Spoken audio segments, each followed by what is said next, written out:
Bună seara încă o dată. V-aș ruga să vă așezați ca să putem începe. Mai sunt câteva oameni care vin, dar deja s-a făcut destul de târziu și o să începem. Încă o dată vă spun bine ați venit la seminarul Diversificarea alimentației bebelușului. Eu sunt Mihaela Călin, gazda dumneavoastră din această seară din partea Parenting Ads și o să vorbim despre diversificare. Mă bucur să văd atât de multe mămici interesate de acest subiect.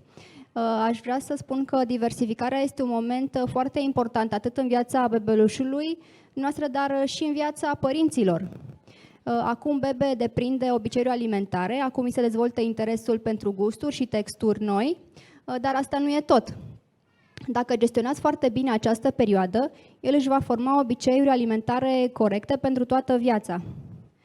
Dacă v-ați propus de foarte multe ori până acum să aveți un stil de viață sănătos, este momentul să începeți, exact acum când și bebelușul este la momentul diversificării. De ce spun acest lucru? Pentru că diversificarea alimentației bebelușului atrage după sine și diversificarea alimentației întregii familii. Să zicem că în primele momente ale diversificării, dacă dumneavoastră mâncați cartofi prăjiți, încă puteți să-i dați bebelușului piure de brocoli. Dar după un timp nu o să mai meargă schema asta și cel mic o să vrea să mănânce exact ce mănâncă și părinții. Va trebui deci să schimbați complet meniul pe care îl aveți, să adoptați un alt stil de preparare a alimentelor, să schimbați ingredientele, să alegeți doar legume și fructe proaspete. Cu alte cuvinte, să adoptați un stil de viață sănătos, pentru ca celui mic să îi se pară absolut firesc să mănânce și sfeclă roșie, și linte, și pește, și nu știu, orice altă legumă pe care noi adulți să zicem că o evităm în acest moment în meniul nostru. Vreau să vă spun despre chestionarele pe care le-ați găsit pe scaune. Am dorit foarte mult să le completați. Este vorba de un feedback pe care noi am vrea să-l avem din partea dumneavoastră în legătură cu speakerii invitați în această seară. Totodată, completarea acestui chestionar va implica imediat în tragerea la sorți pentru tombola din această seară.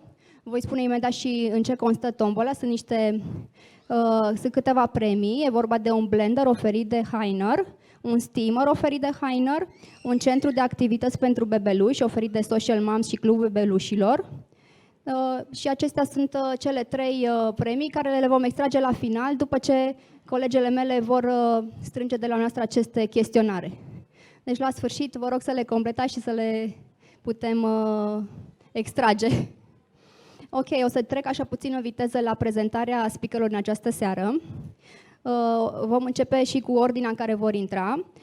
Dr. Alina Papadopol, medic specialist pediatrie, masterand în alergologie la Universitatea de Medicină din Southampton, Marea Britanie. Camelia Toader, medic specialist pediatrie în clinica Sanador. Ana Maria Mitruș, care avem aici, mami blogger la meseria de părinte.ro, Crina Coliban, specialist în aleptare, diversificare și copii mofturoși, Ela Crăciun, VIP mom, prezentator TV și blogger. Mulțumim foarte mult că ați acceptat invitația noastră de a fi astăzi alături de noi. Vreau să le transmit acum câte ceva mămicilor care sunt în fața calculatoarelor. Pe Social Moms sau în pagina dedicată transmisiei din site-ul clubbebelușilor.ro. Le recomandăm să adreseze întrebări online prin formularul de comentarii. Toate întrebările vor primi răspuns în cel mai scurt timp, fie în timpul evenimentului, fie după eveniment, să vedem în măsura în care avem timp și câte întrebări vor fi. Acum aș vrea să le mulțumesc foarte mult sponsorilor și celor care au fost alături de noi și care au făcut posibil acest eveniment. Mulțumiri sponsorului principal Humana, partenerilor Bonduel, Aqua Carpatica și Blue Party și coorganizatorului Clubul Bebelușilor.ro.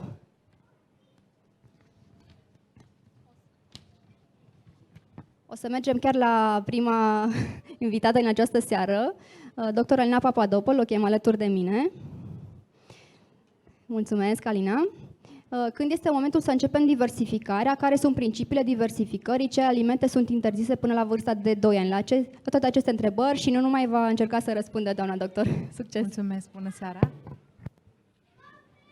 Mă numesc Alina Papadopol și aș dori să vă fac o scurtă prezentare, fiindcă subiectul este destul de vast. Eu am pregătit doar câteva slide-uri, dar pe măsura în care apar diverse întrebări, o să încerc să vă răspund și eventual ce întrebări vor mai rămâne și la sfârșit o să încerc să acopăr cât de bine pot subiectul. Principiile diversificării.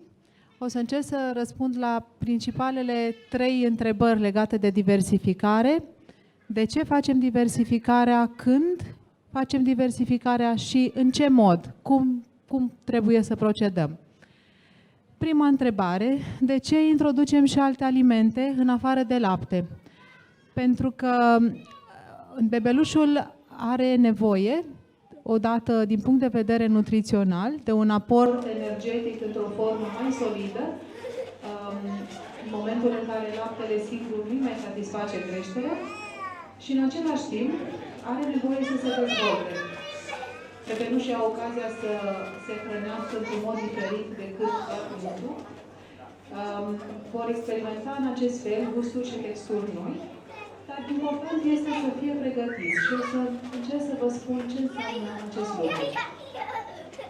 Organizația Mondială a Sănătății recomandă alăptarea exclusivă până la 4-6 luni. Chiar înainte de prezentare, o prietenă de-a mea m-a întrebat, eu știam că alăptarea trebuie să fie exclusivă până la 6 luni și răspunsul este că în ghiturile din 2003 recomandau acest lucru. Ghiturile noi recomandă, sunt un pic mai permisive și spun că alăptarea poate să fie până la 4 luni și diversificarea poate să fie începută între 4 și 6 luni, dar e important să nu fie mai devreme de 4 și probabil că nu mai târziu de 6 luni și jumătate. Și motivul pentru care se întâmplă acest lucru este pentru că dorim ca pe parcursul diversificării mama să continue să alăpteze. O să încerc să vă prezint, mai ales din punct de vedere alergologic, este important să nu oprim alăptatul înaintea diversificării, ci alăptarea să continue pe parcursul în care introducem alimentele noi pentru a scade riscul de alergii. Câteva semne sugestive. Ca bebelușul este pregătit. În primul rând, stă înșezut cu suport, deci e important să spun că nu trebuie să stea foarte bine singur, ci îl putem susține, dar trebuie să țină bine capul și gâtul, lucru care se întâmplă în general de la vârsta de 3 luni și jumătate, 4 luni. Dă semne că ar dori să mănânce și observăm acest lucru prin faptul că își duce jucăriile la gură, îi privește pe adulți cu interes atunci când mănâncă, pare că nu se mai satură și cere mai mult lapte. Am vrut să pun la sfârșitul acestui slide o informație care mie mi s-a părut importantă și anume, este probabil un mit, trezitul noaptea e din cauza că este foame, nu neapărat. În acest moment, în jurul vârstei de 6 luni, se întâmplă o mulțime de evenimente, le dau dinți, schimbă cumva comportamentul, nu este obligatoriu să le fie foame. Deci trezitul noaptea nu este neapărat semn de foame, pentru că începem diversificarea și ei oricum vor continua să se trezească. Așa cum am spus, ideal, alimentele se introduc atât timp cât mama alăptează și o să mai revin asupra acestui lucru. Este importantă componenta psihologică a diversificării. Aș vrea să spun încă o dată că diversificarea este un proces de învățare. Bebelușii își dezvoltă această abilitate de a se hrăni și de a accepta cu plăcere noile gusturi și texturi, doar dacă li se oferă această posibilitate. Deci trebuie să le oferim un cadru în care ei să se simtă confortabil, să fie un mediu prietenos. Este o călătorie, practic, pe care noi o parcurgem împreună. Nu este nimic forțat, lucrurile se întâmplă natural. Și am spus aici că dacă li se oferă doar mâncare pasată și nu fingers food înainte de vârsta de 10 luni, iarăși o să revin asupra acestui lucru, este mai probabil că vor fi foarte mofturoși la vârsta de 3 ani comparativ cu ceilalți. Este un citat, o să vă prezint la sfârșit referințe legate de anumite fragmente pe care le-am introdus în slide-uri. Asta pentru a atrage atenția asupra unui anumit tip de comportament. Avem tendința atunci când începem diversificarea să pasăm mâncarea, ceea ce este ok, însă la un moment dat ne facem un target. Copilul trebuie să mănânce 150, 200, 250 de mililitri dintr-un anumit aliment și continuăm să-i dăm cu lingurița în neștire până când am terminat cantitatea pe care o avem în față. Și aș vrea să spun că lucrul ăsta nu este potrivit. O să vedem că putem începe cu mâncare pasată, de undeva între vârsta pe care am prezentat-o. Marea majoritate începe la 6 luni, dar, repet, nu este absolut obligatoriu, contează dacă copilul este alăptat sau primește formulă de lapte. Însă este important să ne modificăm comportamentul referitor la alimentație pe parcurs. Începem cu mâncare pasată, însă pe măsură ce bebelușul arată că se dezvoltă și devine din ce în ce mai interesat, în funcție de capacitatea lui de a se hrăni singur, o să îi oferim și bucăți. Pentru că din păcate, am întâlnit situații în care dăm pasat, ne facem treaba, copilul mănâncă la linguriță până la 1 an și apoi ne trezim că nu vrea să mănânce decât pasat. Este important să înțelegem, să-l studiem foarte bine și să înțelegem nevoia lui de a face și lucruri puțin mai complicate decât doar de a primi lingurița și atât. Aici am introdus câteva semne că când trebuie să ne oprim. Semne că bebelușul se satură, așa cum este și imaginea foarte sugestivă. Vor ține gura închisă atunci când li se oferă mâncare, își întorc capul de la mâncare, scuipă mâncarea în mod repetat, plâng sau încearcă să se ridice din scaun, își fac greață și vomită. Sunt sigură că cine a început diversificarea a avut această experiență și este destul de frustrant pentru noi să ne oprim în acel moment, însă chiar este important să facem lucrul acesta. Masa trebuie să fie o experiență pozitivă. Este extrem de importantă interacțiunea între mamă și bebeluș. Nu trebuie să folosim obiecte, jucării pe masă, nu trebuie să ținem televizorul deschis, trebuie să fie o activitate strict legată de masă, de noi, am pus mama, în cel mai probabil mama hrănește bebelușul, dar poate să fie și altcineva, însă este important să ne concentrăm pe această activitate fără alte lucruri care ar putea să capteze atenția. De asemenea, este important ca bebelușul să vadă mâncarea, să o poată atinge și să se poată juca cu ea. Nu este absolut nicio problemă dacă se murdărește, nu este absolut nicio problemă dacă varsă castronul, dacă nu puteți face altfel, împărțiți mâncarea în două, un castron îl țineți dumneavoastră și altul îl oferiți, ca să poată să experimenteze toate aspectele diversificării, să perceapă textura mâncării, să o simtă practic și să poată să experimenteze mai bine acest lucru. Un subiect extrem de controversat, nu știu dacă aveți această întrebare, dar mie mi-a fost adresată de foarte multe ori. Ce este mai important sau cum ar trebui procedat? Bebelușul trebuie să se diversifice singur, autodiversificarea sau diversificarea tradițională. Așa cum am punctat adineauri, este foarte important momentul în care se întâmplă lucrurile. Este absolut în regulă să îl lăsăm pe bebeluș să experimenteze singur și să ia bucățele de mâncare de consistență potrivită vârstei lui, însă nu cred că este o idee bună să facem chestia asta de la 6 luni. Nu o să găsim niciun bebeluș pregătit, ne întrerupem brusc, i-am dat lapte, îi oferim brusc un buchețel de brocoli și îl mănâncă fără nicio problemă. Pentru că este greu de cuantificat aportul nutrițional cât mănâncă din cantitatea oferită, ar trebui să oferim întâi mâncarea pasată, mai adaptată nevoilor bebelușului mic și pe măsură ce facem diversificarea, o să ajungem în final să-i dăm numai bucățele.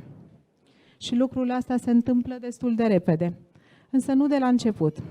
Iarăși am pus în paranteză niște referințe și o să vă prezint slide-ul final dacă mai doriți informații sau discuții puțin mai largi pe această temă.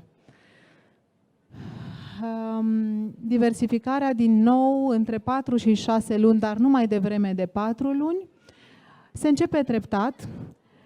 Am ales mai întâi legumele pentru că nu sunt dulci și așa cum majoritatea am observat sau poate am citit, bebelușii preferă dulcele. Și atunci când ei sunt interesați, când sunt foarte interesați la început, preferăm să dăm alimentele care nu sunt dulci, care sunt mai puțin plăcute, pentru că ei oricum au un interes maxim în a le mânca, și apoi, după o săptămână, să introducem fructele. În felul acesta o să evităm situația în care mi se spune, ok, copilul mănâncă fructele, sunt foarte bune, dar legumele nu le poate suporta. Și este important să asigurăm suficiente vitamine, este important să oferim ouă, carne și așa mai departe, o să vă spun mai târziu. Am dat un exemplu de cum încep eu diversificarea. De obicei aleg 3 alimente, pentru că sunt din aceeași categorie și sunt destul de comune și se pot folosi ușor. În marea majoritate a cazurilor aleg morcov, dovlecel și am greșit, este păstârnac și nu păstrânac. Ce scuze, dar cred că am uitat să corectez. Aceste 3 legume, se pasează și până se obține o supă cremă de legume. Este important să le oferim treptat. O linguriță în prima zi și, așa cum a spus și colega mea, mama are ocazia să experimenteze foarte multe lucruri sănătoase în această etapă a bebelușului, o să mănânce restul.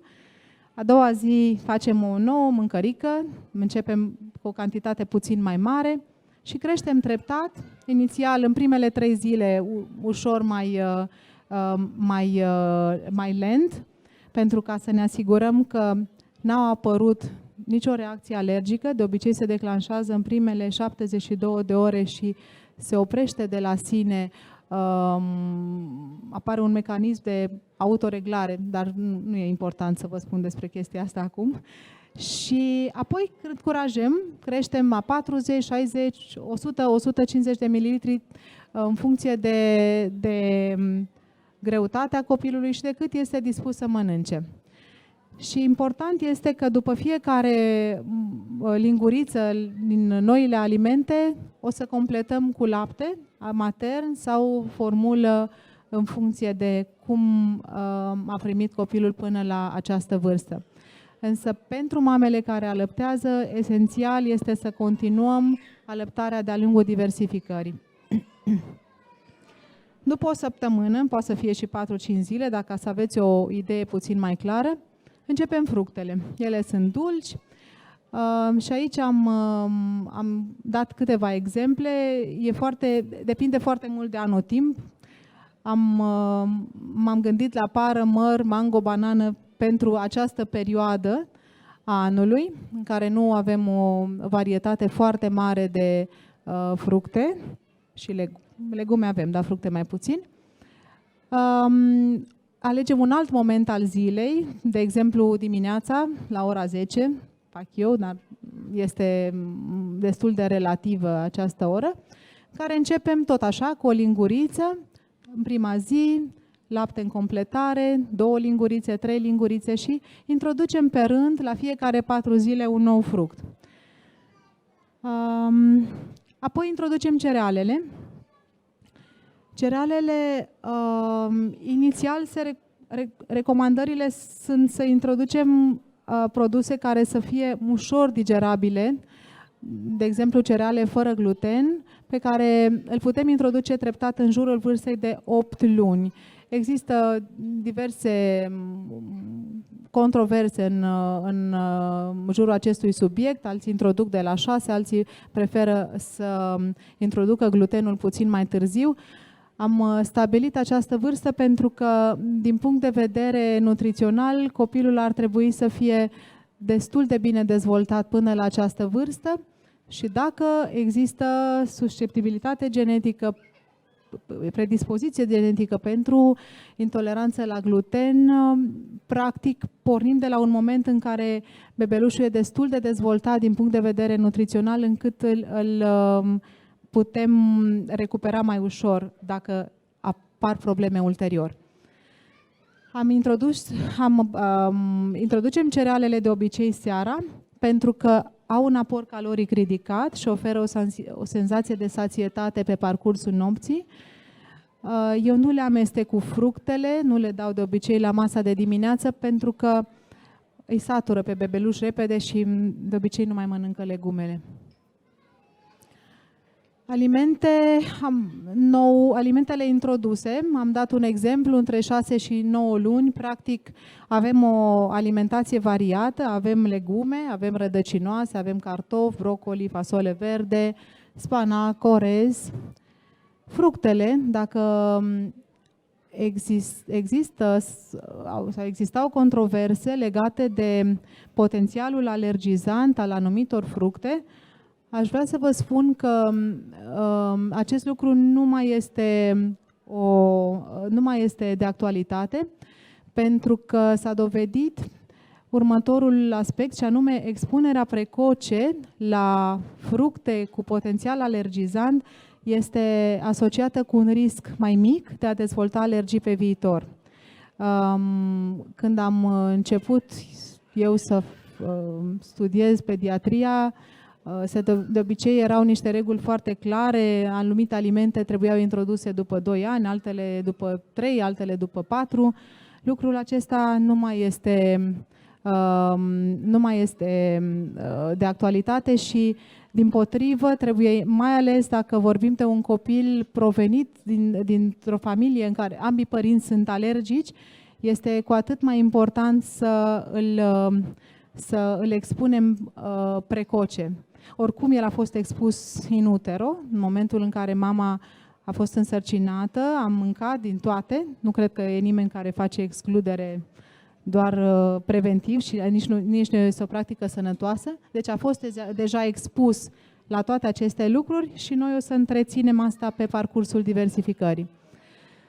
De asemenea, la carne am oferit o varietate mai mare de tipuri de carne. Probabil că majoritatea dintre noi nu le folosesc pe toate, majoritatea probabil preferă pui, curcan, vită, însă în funcție de cultura fiecăruia și de obiceiurile alimentare, este important să vă spun că poate să fie o varietate puțin mai mare și de asemenea să vă sugerez să țineți cont de obiceiurile familiei.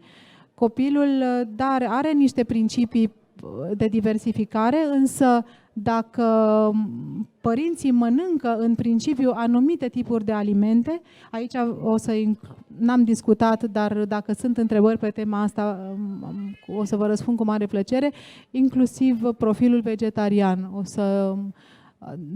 Dacă se face corect, este absolut ok.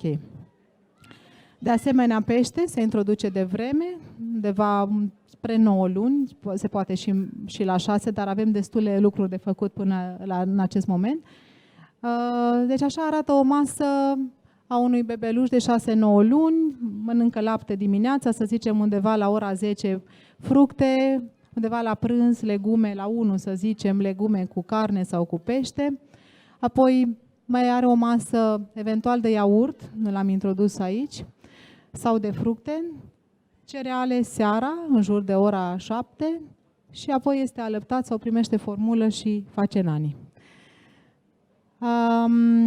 Câteva lucruri, alimente folosite cu precauție, aici sunt sare și zahăr. Sarea, majoritatea nu o recomandă deloc. Studiile arată că o cantitate mică de sodiu este necesară pentru creștere, dar întrucât e greu să cuantificăm și poate avem tendința să folosim mai mult decât ar trebui, mai degrabă ne rezumăm la sarea conținută deja în alimente. Iar la alimentele interzise, în afară de ele, se înțelege că absolut orice putem să consumăm. Mierea, pentru că există un risc mic, dar există de botulism și atunci o evităm sub vârsta de 1 an. Evident, produsele insuficient preparate termic, brânzeturile nepasteurizate. Dacă cineva are astfel de mănâncă rechin sau balenă, eu n-am mâncat niciodată, se spune că e important să le evităm fiindcă au un conținut crescut de mercur și, evident, nu cred că se gândește nimeni să dea nuci întregi, dar erau citate în literatură și a trebuit să pun acest slide. Pe scurt,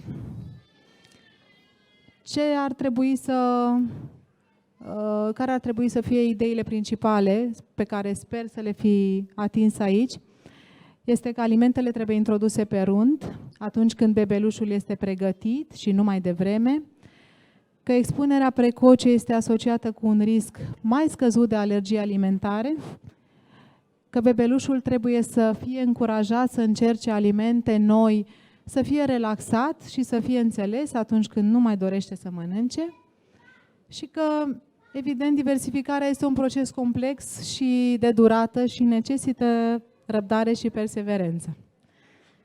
Vă mulțumesc. Aici sunt referințele. O să mai las slide-ul. Sunt în engleză, dar sunt sigură că vă descurcați. Atât. Mulțumesc.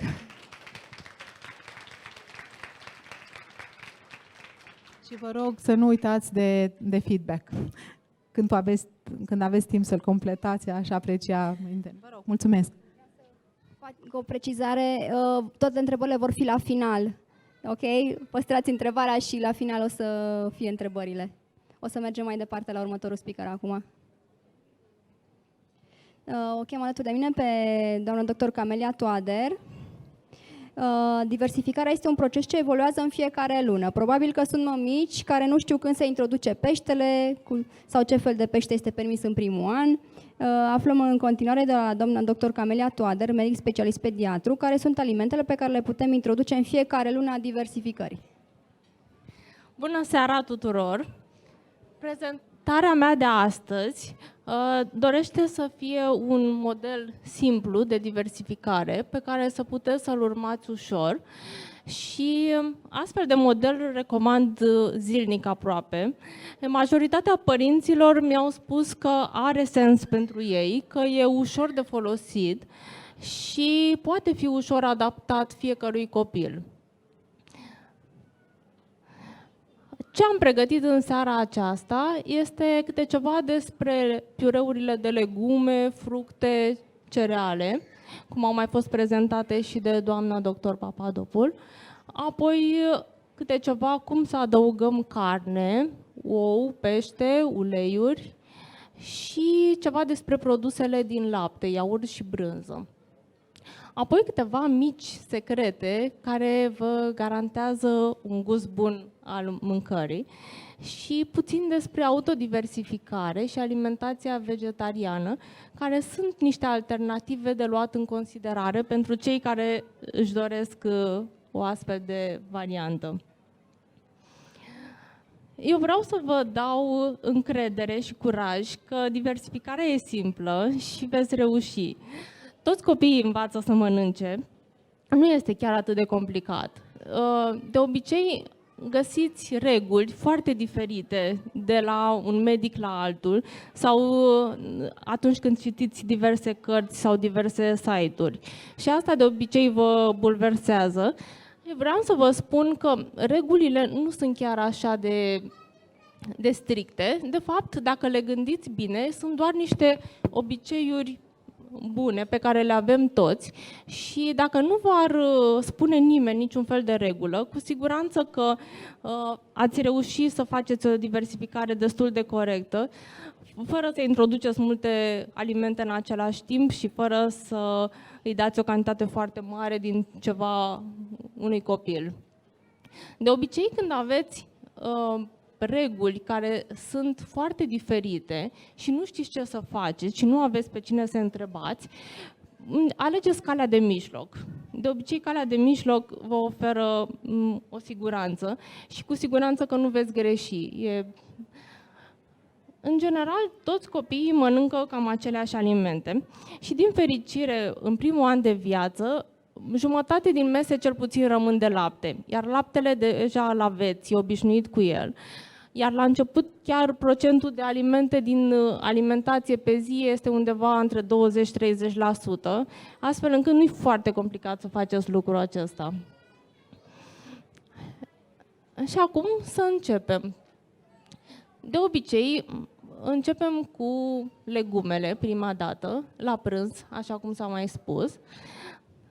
Depinde de vârsta copilului, dar în general introducem ceva nou o dată la 2 până la 4 zile. Copiii care n-au risc de alergie și sunt destul de mari, adică au ajuns la vârsta de 6 luni, pot mânca câte ceva nou chiar la 2 zile, fără a risca alergii. În momentul în care tot introduceți legume la această masă, la un moment dat vor ajunge să fie multe. Și gustul nu este foarte bun dacă aveți multe legume în același timp. De aceea eu vă recomand să vă limitați la 3-5 maxim în același piure. De exemplu, dacă ați hotărât să începeți legumele prima dată, în prima zi puteți să faceți, de exemplu, piure de morcov. O să-i dați piure de morcov, 2-3 lingurițe maxim, 10 ml. În a doua zi îi dați tot piure de morcov, dar puteți să-i dați puțin mai mult, până la 20 de mililitri. În a treia zi, deja puteți să introduceți încă o legumă, să zicem dovlecel, și faceți piure de morcov plus dovlecel și puteți să-i dați chiar mai mult, încă 10 mililitri în plus. Și tot așa, din 2 în 2 zile mai adăugați câte o legumă. Aceasta este varianta mai simplă și la sfârșitul unei săptămâni, practic, ajungeți cu un piure format din 3-4 legume. Deja aveți o masă considerată a fi introdusă. Nu e nimic greșit în a începe cu piureul din 3-4 legume deja amestecat, așa cum a fost prezentat în prezentarea anterioară. Ele nu prea sunt alergene pentru început și se poate și această variantă, dar eu vă recomand să introduceți câte ceva nou la 2, 3, 4 zile. Regula de 4 zile se aplică de obicei la copiii cu teren alergic și la cei micuți, care încep diversificarea în jur de 4 luni. Este foarte important pentru copil să-l așezați față în față, să stați în fața lui, să-i zâmbiți și să încercați să mâncați ceva în momentul în care îi oferiți prima dată un piure. Pentru că ei învață prin imitație și în momentul în care vă văd pe dumneavoastră că mâncați și că sunteți relaxată și zâmbiți, va accepta și el mult mai ușor. Eu recomand mâncat față în față și să fie ca un fel de masă în comun, ca să îl încurajați să accepte. La masa de dimineață, de obicei, toată lumea mănâncă fructe. Fructele le începem tot așa, câte una pe rând, adăugăm la 2-3 zile încă o fructă nouă. De obicei preferăm pe cele care sunt de sezon. În fiecare sezon încercați să vedeți ce este în piață, ce fructe proaspete se găsesc și să le folosiți în special pe acelea.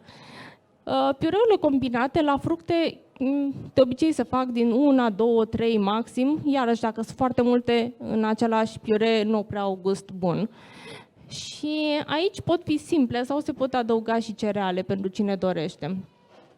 Pentru cei micuți care încep diversificarea înainte de 6 luni, eu recomand ca fructele să fie curățate de coajă și apoi fierte puțin, fierte 2-3 minute, doar ca să fie puțin moi și să iasă piureul acela cremos și bun la gust. După ce se obișnuiește cu el puțin fiert, apoi puteți folosi și fructele crude. Și acum să trecem la carne. Așa cum am mai vorbit, carnea poate fi de multe feluri. De obicei, începeți cu ce puteți găsi mai proaspăt și mai bun. Și de obicei se introduce peste legume, adică se adaugă împreună cu legumele în acel piure. Carnea la început se fierbe separat, de preferință. O tăiați bucățele mici și, în general, se adaugă cam 30-50 de grame. Asta înseamnă un cubuleț mic, de obicei, nu foarte mare. Și poate fi de 3-4 ori pe săptămână sau chiar și în fiecare zi, dacă bebe nu mănâncă o cantitate prea mare.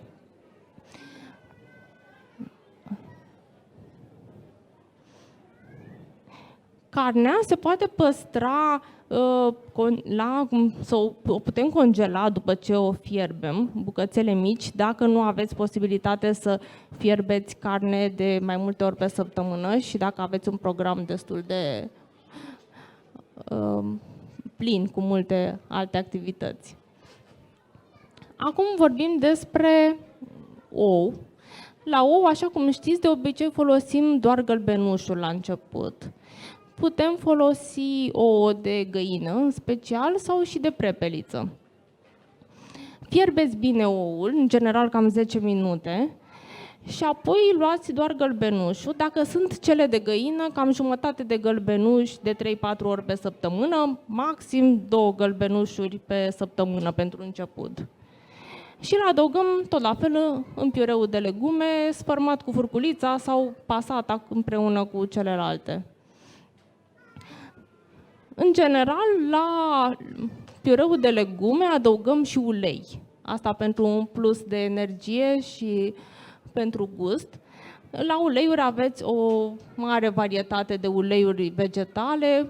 Cel mai folosit este uleiul de măsline, dar și de floarea soarelui, porumb, rapiță, orice fel de ulei din semințe. Și mai există ulei de cocos, care se poate folosi, multe mămici îl folosesc, adăugat la cu cereale sau cu fructe, dacă doriți să-l folosiți. De obicei, în legume se adaugă câteva picături, asta înseamnă 1-2 ml maxim pe zi.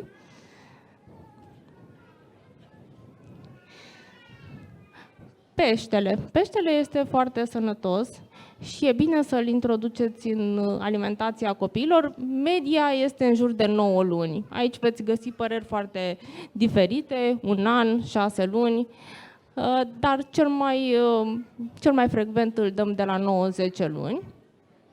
La pește avem un mic secret. E bine să folosiți ceva condimente, pentru că altfel are un gust destul de neutru și e foarte greu de acceptat. Puteți pune cimbru, busuioc, plante aromate, să-l stropiți cu puțin ulei și să-l pregătiți la cuptor sau să-l fierbeți apoi. E foarte important să fie foarte bine făcut, să nu fie pe grătar, să nu rămână părți bine făcute din acest. El se poate adăuga, se poate da împreună cu legume sau simplu, depinde de preferința copiilor și a părinților. Acum despre produse din lapte. În general, eu recomand produsele din lapte în jur de 7 luni, după 6 luni oricum. Dacă începeți diversificarea la 6 luni, veți avea multe altele înaintea produselor lactate, ceea ce înseamnă că chiar dacă doriți mai devreme de 7 luni, aproape nu aveți cum să ajungeți la produse din lapte, pentru că aveți de introdus fructe, legume, carne. Iaurtul poate să constituie a treia masă. Știți că de obicei aveți piure de legume o masă de legume la prânz, o masă de fructe dimineața și pentru copiii care mănâncă de 5 ori pe zi, puteți pune a treia masă de diversificare, care e constituită din iaurt după amiaza, după introducerea celorlalte. În iaurt puteți adăuga cereale, biscuiți, fructe, brânză și se începe la fel ca celelalte, treptat, cu 2-3 lingurițe în prima zi, crescând în fiecare zi. Dacă este acceptat bine, poate mânca un iaurt în jur de 150-140 de mililitri pe zi. Brânza se prepară de obicei acasă pentru început. E foarte important pentru produsele lactate să fie foarte bine pasteurizate, să fie de încredere, ca să nu avem infecții intestinale. Produsele de lapte se cumpără din locuri cunoscute și pentru brânză e mai ușor să o preparați acasă, ca să nu riscați. Se prepară foarte ușor din lapte de vacă sau de capră, de care doriți, în care adăugați câteva picături de lămâie în momentul în care fierbe. În momentul în care fierbe, îl dați deoparte și puneți câteva picături de lămâie și în momentul acela el se transformă în brânză. De obicei, din 100 de mililitri de lapte, vă iese exact o linguriță de brânză pe care o dați, o puneți împreună cu iaurturi sau cu fructe, cum doriți. Se mai poate prepara din iaurt. Dacă încălziți un iaurt, îl fierbeți, practic se transformă în brânză. Brânza de obicei nu se păstrează de pe o zi pe alta, o preparați exact în acel moment și o consumă în momentul acela. Iaurturile se pot cumpăra sau se pot face. Multe mame mă întreabă dacă pot prepara iaurt acasă. Sfatul meu este că se poate prepara iaurtul acasă doar dacă aveți un aparat special care se numește iaurtieră, în care temperatura la care stă laptele și timpul de preparare este bine stabilit, pentru că altfel riscați să crească multe bacterii în acel iaurt și copilul să aibă probleme digestive. Cel mai simplu este să-l cumpărați. Cum putem avea un gust bun, astfel încât copilul să accepte foarte bine ceea ce îi dăm noi? Contează foarte mult să fie gustoasă mâncarea pe care o oferim. Și cel mai important aici este să avem alimentele din care preparăm să fie de calitate. Sunt legume care au gust foarte bun și sunt alte legume care nu au gust așa de bun, depinde cât de proaspete sunt, cât de ecologice, de unde le-am cumpărat. Și e foarte important să ne stabilim un loc de unde facem cumpărăturile, să folosim fructe și legume de sezon. Fructele și legumele de sezon sunt întotdeauna proaspete și au un gust foarte bun. În al doilea rând, după vârsta de 8 luni, putem folosi ceva plante aromatice, condimente, mirodenii, mai ales dacă vedem că avem un bebeluș care dorește mâncare mai gustoasă. Și dintre plante puteți folosi cimbru, busuioc, oregano, să nu fie picant, și mărar, pătrunjel, leuștean. La fructe puteți adăuga puțină scorțișoară sau vanilie, ceapă, usturoi împreună cu legumele, dar acestea de obicei le folosim după 8-9 luni, nu chiar la început.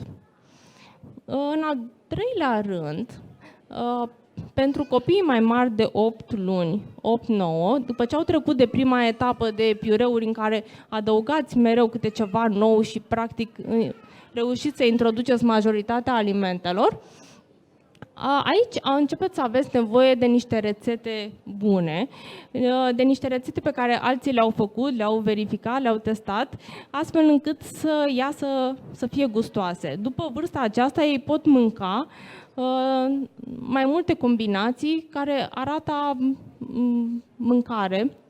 Uneori se poate apropia rețetele acestea de mâncarea adulților, dar conținând alimentele cu care ei s-au obișnuit și preparate fără sare, fără zahăr. De aceea eu vă recomand să încercați să căutați și cărți bune cu rețete, să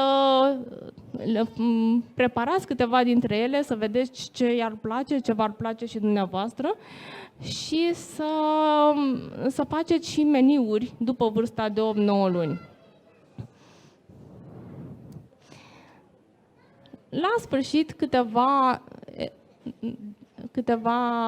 întrebări despre autodiversificare. Eu nu consider că autodiversificarea e o altă metodă de diversificare. Toți copiii învață să mănânce singuri. Nu este opțional să-l lăsăm să învețe singur, adică nu poate rămâne să mănânce pasat și sub formă de piure foarte mult timp. E nevoie să învețe, să mestece, să țină mâncarea cu mâna, să participe la masă, să mănânce cu lingurița după vârsta de 1 an și 3 luni, astfel încât e nevoie să învețe să mănânce în toate felurile. La început, fiind micuț, normal că alimentele care sunt semilichide și pe care nu avem altfel cum să le preparăm, se mănâncă cu lingurița. Dar după vârsta de 8-9 luni, încercați să-i dați alimente să mănânce cu mâna, cu condiția să fie moi și cremoase, să nu se nece cu ele, și apoi să-l învățați să mănânce și singur cu lingurița, să învețe să bea cu o cană și să nu-i fie frică de asta. Despre alimentația vegetariană nu este subiectul de astăzi, dar întotdeauna este o opțiune pentru părinții care doresc astfel de lucruri. Alimentația vegetariană înseamnă de fapt că se exclude doar carnea. Aici nu e foarte complicat, avem toate celelalte alimente pe care ne putem baza.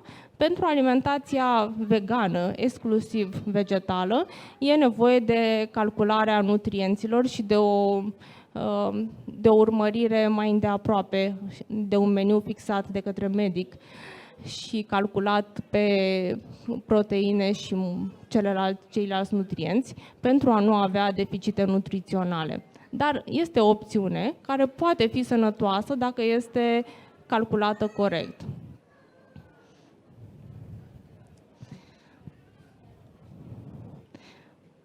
Cum facem ca să avem succes în această experiență?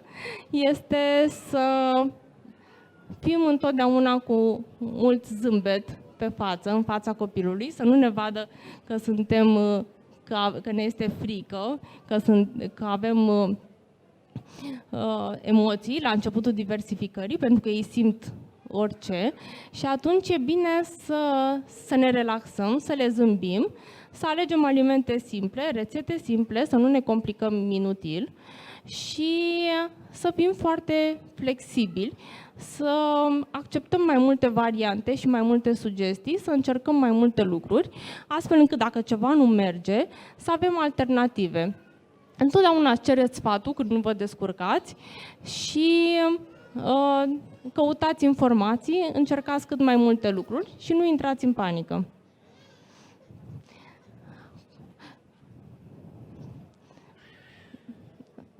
Piureurile care se găsesc în supermarket sunt de multe ori o opțiune pentru părinții care sunt prea ocupați ca să le prepare ei, sau atunci când sunteți în vacanță, sau când aveți nevoie de niște alimente care nu sunt de sezon și pe care nu le găsiți decât în produsele din borcanele. Puteți alege și această variantă atunci când aveți nevoie. Vă mulțumesc! Mulțumim și noi foarte mult, doamna doctor. O să mergem mai departe acum la Ana Maria Mitruș, care este pe post de șef în această seară. Bună, Ana, am auzit că ne pregătești ceva sau doar copiilor, nu? Cred că e bun și pentru mămi și pentru toți părinții în general, pentru că, așa cum au spus și antevorbitorii mei, trebuie să le arătăm celor mici ce e sănătos. Deci ne pregătești un piure de legume, cu legume congelate de la Bonduel. Da. Abia așteptăm să vedem cum o să iasă. Imediat. Suntem aici în așteptare. Cel mai scurt timp. O să mergem mai departe între timp, o să o chem alături de mine pe mămica VIP din această seară, Aela. Am auzit că vrei să ne povestești câte ceva din experiența ta de mămică, cum a fost cu diversificarea. Deja ai și tu 2 copii, unul de 10 ani, unul de 4 ani. A trecut ceva timp de la diversificare, dar cred că câteva așa episoade cred că ți amintești. Da. Bună seara! Am câteva episoade pe care le țin minte, dar erau mică. Copiii mei sunt destul de mari, spun eu acum, au 10 ani și 4 ani. Credeți-mă, peste puțin timp diversificarea o să vi se pară o amintire. Nici măcar nu o să vă mai aduceți aminte. O să încep cu o povestioară pe care am ținut-o minte până în ziua de astăzi. Mi-o povestea mama când eram mică. Și îmi spunea așa: Doamne, atât de tare m-ai chinuit, nu vroiai să mănânci nimic, îți pregăteam. Acum 30 și mulți ani era destul de greu. Mamele mergeau la piață, făceau mâncare, spălau, călcau, găteau, făceau toate lucrurile singure. Atât de tare m-ai chinuit încât toată mâncarea mea era pe geamuri, pentru că nu vroiam să mănânc. Stăteam în brațe, stăteam la geam, pentru că vis-a-vis de noi era un neamărin, gunoierul, care avea casa în ghena de gunoi de vis-a-vis de noi și neamărin, ba mă lua pe mine, ba mânca mâncarea, eu nimic, nu și nu, nu și nu. Și am zis: Doamne, să nu-mi dai un astfel de copil. Dumnezeu m-a ascultat și nu mi-a dat. Nu mi-a dat prima oară, pentru că mi-a dat a doua oară. Cu băiețelul n-am avut probleme. Diversificare, alăptare, toate au mers așa, de la sine. Poate și eu eram mult prea tânără și nu am conștientizat. Am avut un doctor pediatru foarte bun, de care am ținut cont. Îmi spunea: cum îi dai suc de morcov, îi dădeam suc de morcov. Mâine îi dăm suc de mere, îi dădeam suc de mere. Am ținut așa, la centimetru, la milimetru, am ținut cont de părerea lui. A doua oară deja aveam experiență, deja întrebările erau mult mai multe, deja nu se mai aplica ce se aplicase în urmă cu 6 ani. Apropo de acest lucru, o să vedeți și voi că trendurile, și aici cred că doamnele doctor sunt de acord cu mine, trendurile se schimbă de la lună la lună. Apropo de lucrul acesta, a doua oară la Alesia l-am avut pe domnul profesor Gherghina, el mi-a supravegheat-o îndeaproape și mi-a spus: trebuie să-i dai zahăr. Cum adică să-i dau zahăr, dar zahărul nu este sănătos? Ba nu, trebuie să-i dai zahăr, sirop de zahăr în măruras. I-am dat o perioadă, n-am prea fost eu de acord, l-am scos. Nu, domnule, cu chestia asta eu nu sunt de acord, nu pot să-i dau copilului meu sirop de zahăr pentru că eu nu mănânc zahăr. Nu mereu. Nu i-am dat. Trebuie neapărat să vă ascultați instinctul și să vă vedeți copiii cum reacționează, pentru că trendurile și ceea ce vă spun doctorii, ceea ce citiți pe internet, totdeauna o să găsiți milioane de păreri. Ultima întâmplare a mea este cu ultima mea finuță. Care îmi spune: am început diversificarea. Bun, așa și? Păi și-am fost la doctor. Bun, și? Păi mi-a zis că trebuie să-i dau XYZ. Dă-i! Păi da, eu am citit nu știu ce și vecina care are și ea un copil de 1 an mi-a zis altceva. Am întrebat-o: tu ce simți? Păi nu știu ce simt. Păi vezi ce vrea copilul tău, vezi cum îl simți pe copilul tău și apoi fă ceea ce simți și ceea ce crezi tu că este mai bine pentru copilul tău. Revenind la copiii mei, cu primul îl scoatem de pe listă pentru că a fost mult prea cu minte ca să vorbim despre el. A doua a fost mai rău ca mine. Ce îi dau să mănânce? Păi haide să începem cu ce am început oare? La Alesia cred că am început cu sucul de morcovi. N-am avut nicio șansă. Bun, haide să începem cu sucul de măr. N-am avut nicio șansă. Nu mânca, nu vrea să mănânce. Și atunci am dat lapte praf până cred că pe la 6 luni, 7 luni. Pentru că s-a înțărcat singură la 3 săptămâni. Atât, n-am mai vrut lapte de la 3 săptămâni, n-am mai vrut să fie alăptată. Și am luat-o încet, încet, cu multă răbdare. Și acum îi spuneam, povesteam mai devreme, nu vrea să mănânce seara. Foarte bine, nu mânca seara. Mănâncă a doua zi cât pentru 3 mese. Sunt foarte multe întrebări pe care le primesc de la mămici, pe blog, pe Facebook. Nu dau sfaturi, însă pot povesti ce am trăit și ce am simțit eu, iar dacă mi se pare că o întrebare chiar are nevoie de un răspuns, merg la specialist. Ceea ce o să vă și sfătuiesc și pe voi, specialistul, doctorul, pediatrul, medicul de familie este mult mai în măsură să vă dea sfaturi decât sora, mama, vecina, pentru că și eu am o mamă care m-a ajutat în creșterea celor 2 copii și o să vedeți că o să zic, păi pe vremea mea nu se dădea asta, lasă că știu eu, mamă, mai bine că am crescut 4 copii, ceea ce e bine acum. Sunt foarte multe povești, mi-ar plăcea să stăm de vorbă, să vi le spun pe toate. La final, aș avea o mare rugăminte la voi. Ați primit pe lângă chestionar și o foiță. Eu mă ocup mai mult cu răspunsurile de la specialiști. Când cineva îmi adresează o întrebare, mă duc la specialist, am dezbătut-o și am arătat-o celui care m-a solicitat. Am un proiect foarte frumos, se numește Întrebări ascunse. De ce ascunse? Pentru că fiecare dintre noi are diverse întrebări pe care, din diverse motive, de rușine, din lipsă de timp, din lipsă de bani, nu adresează specialistului.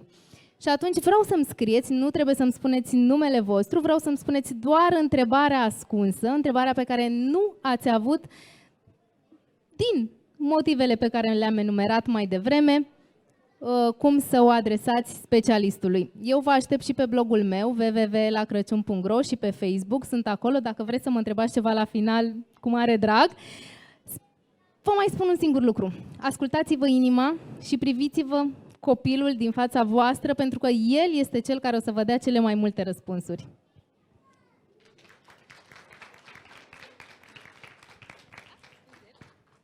Mulțumim foarte mult, Ela. Înainte să o chem pe Crina alături de noi, aș vrea să vă amintesc și de acele chestionare pe care sper că le-ați completat, pentru că în curând o să le strângem, să vă treceți acolo feedback-ul pentru speakerii care au evoluat până acum. Și acum o chem alături de mine pe Crina Coliban, cunoscută și drept femeia care îi face pe copii să mănânce. Îmi place foarte mult cum sună asta, dar mai mult îmi place specialist în copii mofturoși. Hai, Crina!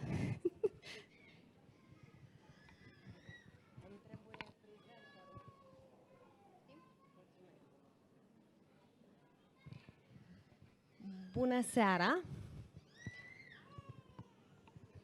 Vin aici mai aproape de voi. Sunt femeia care îi face pe copii să mănânce de când sunt ei la țâță și până în momentul în care nu mai acceptă nici țâță, nici mâncare, nici nimic. Așadar, pregătiți-vă de întrebări. Dacă sunteți exact în prag de diversificare, această întrebare e pentru voi. Dacă sunteți după ce ați sărit pârleazul, această întrebare e pentru voi. Dacă sunteți cu copii mai măricei, deja sunteți fericite că lucrurile merg bine, sau sunteți nefericite și o să mă căutați apoi ca să vă spun cum e cu copiii mofturoși, această întrebare e pentru voi. Ce fel de copil îți dorești? Respectiv, un copil care să semene cu tine sau mai degrabă un copil care să nu semene cu mine. Desigur, nu mă refer la fața lui, ci la atitudinea lui față de mâncare. Și o să iau pe doamna de aici, o să iau pe doamna de aici și o să o întreb. Ce fel de copil îți dorești? Cu minte. Cu minte în relația cu mâncarea, pentru că doar despre asta vorbim acum. În orice fel de relație. Da, aș putea să dezvolt asta, dar nu e timp acum. Ce fel de copil vă doriți, doamnă? Doamna e de la radio. Doamna e de la radio, deci, concentrăm, da? Ce fel de copil vrem în relație cu mâncarea? Unul care să semene cu mine sau să semene cu tasul? Cu mine. Cu mine, bun. Deja am 2 răspunsuri de care pot să mă leg. Orice răspunsuri mi-ați da, pot să mă leg de ele. Anume, dacă ați răspuns, aș vrea să semene cu mine, sau dacă ați răspuns, n-aș vrea să semene cu mine, răspunsul e greșit. Pentru că răspunsul ar trebui să fie, îmi doresc un copil care să semene cu... Oh, deci știați răspunsul, dar le-ați lăsat pe doamnele astea două să mă ducă în eroare. Da. Ok, continuăm. Doamnele astea două, una mai mare, una mai mică, seamănă una cu alta? Da, mai tare. Da, astea seamănă una cu alta? Ok, dar astea două, eu și cu fiica mea, să zică cineva că nu. Semănăm, da? Dar ăștia doi seamănă unul cu altul. Și acum aud da sau nu. Exact, aud nu sau da. Bun, aceștia doi sunt doi câini. Deci seamănă unul cu altul. Faptul că unul e mai mic decât celălalt nu-l face să nu mai fie câine. Așadar, prima idee pe care să o aveți atunci când vreți să-i dați copilului vostru mâncare în gură sau pe lângă, să fie: n-ar fi mai bine să nu-i predau copilului meu ce știu eu despre mâncare? N-ar fi mai bine să încerc măcar să-i dau libertatea să-mi spună el ce știe și ce vrea despre mâncare? Am sărit peste un slide pe care scria parenting legat de hrană. Ce înseamnă parenting în română, ca la noi aici la țară? Pardon, la mine la țară, că eu sunt de la Brașov, aici nu e la țară. Deci, ce înseamnă parenting în română? Cum îmi cresc copilul, ce atitudine am față de el. Corect, înseamnă cum îmi educ copilul, da? La cursurile mele și în toate aparițiile mele sau consilierile mele individuale, vorbesc despre cum să-ți crești copilul, astfel încât să aibă o relație sănătoasă cu mâncarea. Așadar, femeia care îi face pe copii să mănânce sau specialist în copii mofturoși, este despre cum ar trebui să mă port cu copilul meu ca să aibă o relație sănătoasă cu mâncarea, nu ca să mănânce. Da?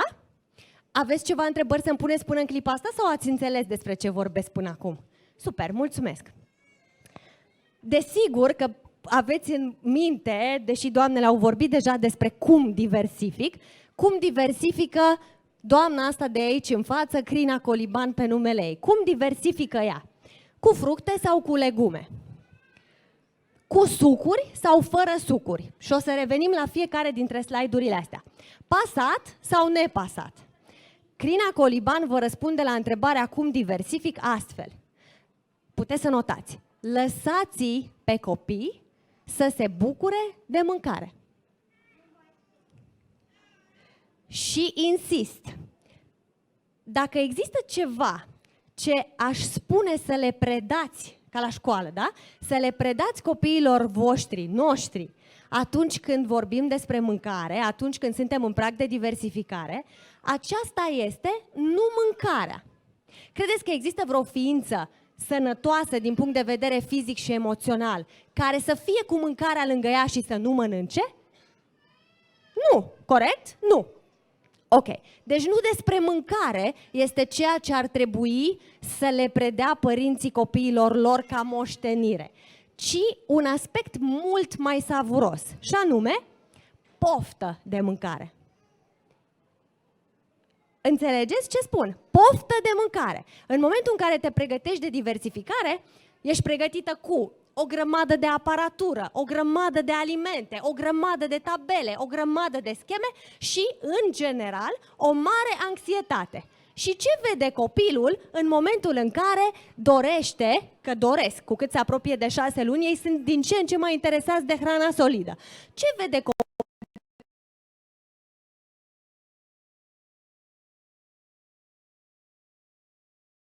Nu? Ce vede copilul? O mamă mega stresată, mega anxioasă, mega înspăimântată și cu o grămadă de constrângeri și presiuni. Da? Și ea vine cu o linguriță în fața copilului ca la carte și cu o față așa. Oare mănâncă? Oare are alergie? Oare este o bubă? Oare ce se întâmplă acum? Mă vino și tu, fii lângă mine, că acum o să murim. Da? A fost vreuna dintre voi în poziția asta? S-a întâmplat cu vreuna dintre voi așa ceva? Asigur că nu cu voi, cu astele alte care n-au venit, desigur, nu aici, între noi. Bun, revin. Cu fructe sau legume. Ați auzit adineauri că recomandarea e să nu încep cu ceva dulce. Ce aș vrea să spun la slide-ul ăsta este, cu fructe sau cu legume, mai puțin important. Cu poftă, atunci când le mănânci sau le prepari. desigur că putem discuta ulterior sau la cursul meu despre diversificare din 2 aprilie ce înseamnă să îi predai copilului tău pofta de mâncare. Am doamne, mame care mă sună să mă întrebe: Crina, poți să-mi spui ce înseamnă să savurez mâncarea? Că aș vrea să-i predau copilului meu asta. Aș vrea ca bebelușul acesta să guste din toate, să-i placă așa când mănâncă. Da? Și ea mă întreabă: dar ce înseamnă? Că eu nu știu cum să-i arăt că savurăm mâncarea. Despre asta e cu pofta de mâncare. Eu zic nu cu sucuri, poate că alții zic cu sucuri. De ce zic nu cu sucuri? Pentru că această cantitate de suc de fructe este echivalentul a 8 lingurițe de zahăr, adică e ca și cum i-ai da zahăr, desigur diluat, da? Topit, cum se spune în apă. Da? Așadar, dați sucuri împreună cu pulpă, nu dați suc gol, dați nectar. Da? Deci dacă în sucul pe care a ieșit din storcător puneți niște pulpă fină, devine nectar. Nectarul nu e toxic, nu e chiar nociv, aș putea să spun, pentru unii copii. Este ce le trebuie. Pulpa de fruct scade indicele glicemic și atunci pancreasul copilului nu se sperie când simte o explozie de zahăr, cum simte atunci când copilul primește suc de fructe. Da? Cum e cu blenderul? Are toată lumea blender? Normal. No, eu am furculiță, desigur, asta după ce mi-am cumpărat blender. Da? De ce e important să strivim cu furculița? Spunea Alina, pe care o admir nespus pentru informațiile astea de ultim moment pe care ni le-a furnizat, spunea că nu ar recomanda autodiversificarea ca metodă cu care să încep diversificarea copilului. Bun. Aș putea să fiu de acord dacă nu ar fi multe mame beleviste aici în sală cu care eu vreau să o dau la pace, vreau ca mamele astea să mă placă. Așadar, o să spun astfel, e important ca dacă începeți cu piureuri pasate la blender, da?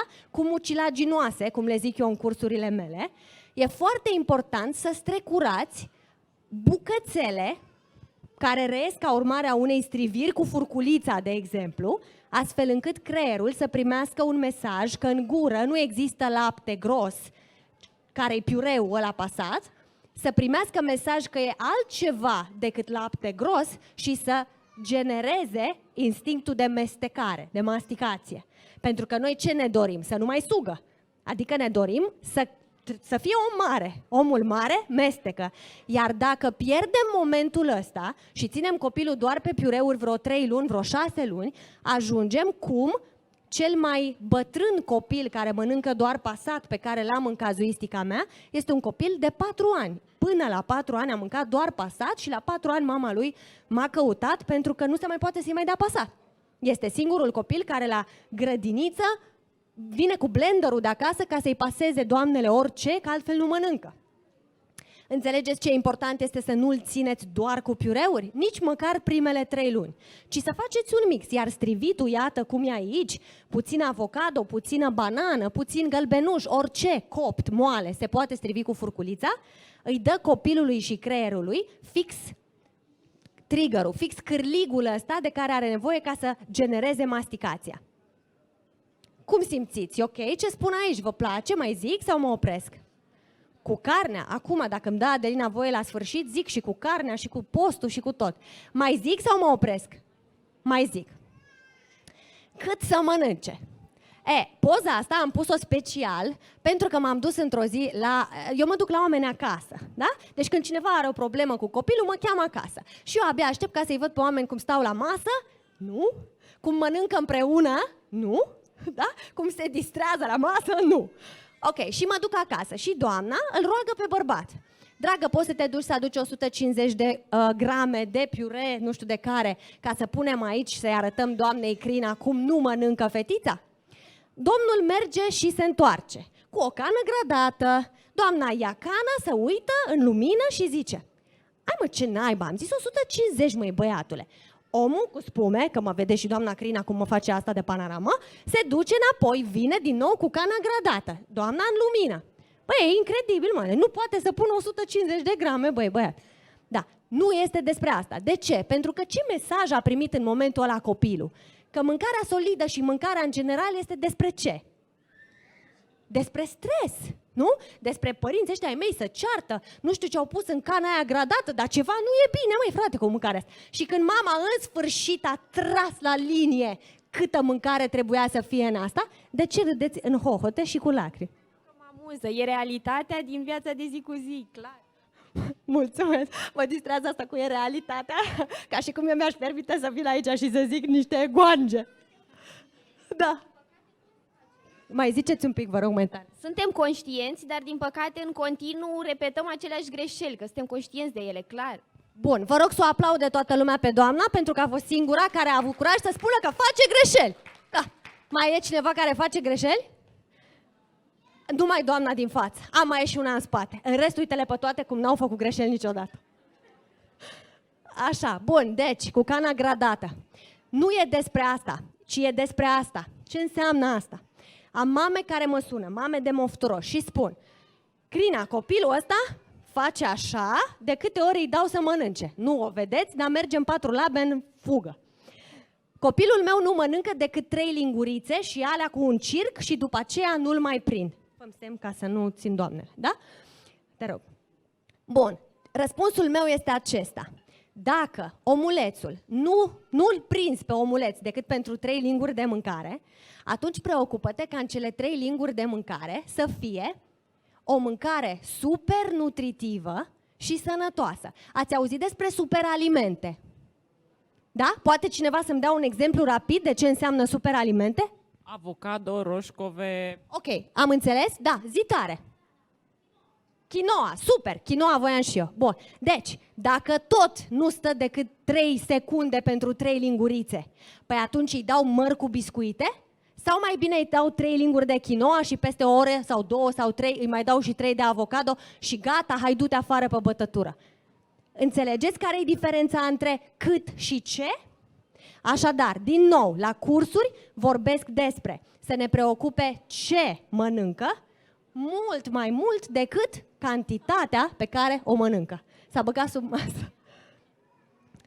Bun, totuși, dacă ați dori să știți cu ce să încep diversificarea, pentru că sunt mame care mă sună și spun: Crina, eu știu că e joi și tu ai cursul duminică, dar eu nu mai pot să aștept până duminică și vreau ca azi, joi, când cântă cucu, eu să-mi diversific copilul. Poți să-mi dai 2-3 exemple de ce aș putea să-i dau la începutul diversificării?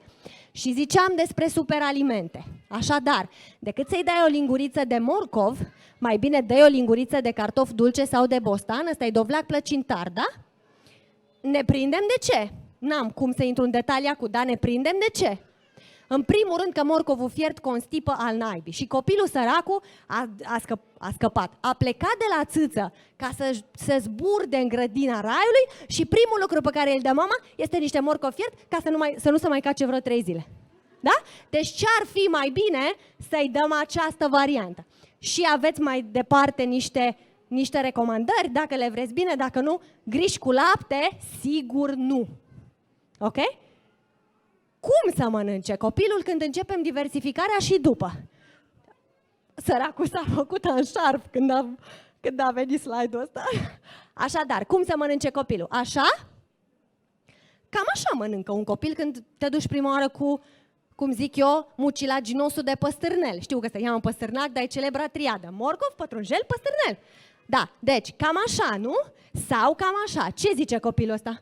Mama, nu cu lingurița, nu cu lingurița. Pentru că ei vorbesc, știți că ei vorbesc din filmul ăla cu uite cine cu cine sau uite cine, da? Vorbește. Bun, aici ce zice copilul ăsta?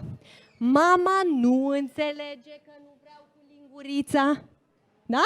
Mai departe, mi-a furat slide-ul Adelina, mai aveam niște exemple de copii care nu vor să mănânce cu lingurița.